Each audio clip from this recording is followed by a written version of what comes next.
Kyle Shanahan shocked 49 years fans by showing up at training camp looking almost unrecognizable just 12 days after a frightening car crash left him with serious injuries.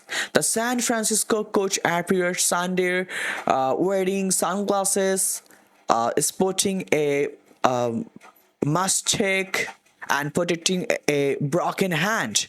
Linebacker Fred Warner joked that Shanahan looked like he was wearing a disguise.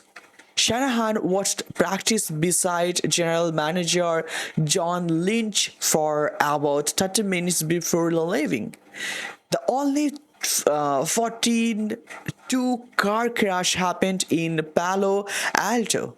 And reports say Shanahan suffered a severe concussion, a broken nose, three broken ribs, a broken hand, and facial cuts requiring more than 40 stitches. Police said alcohol and drugs are not factors. The 49 years confirmed his injuries are not life-threatening and thanked fast responders.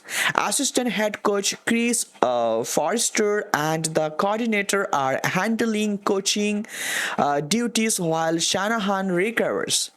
Fans online have mixed concern with jokes about his unexpected look, but many are simply wishing him a full recovery. Lynch says he expects Shanahan back before week 1. So what do you think about that? Please share me in the comment box and don't forget to hit the like button. Thank you.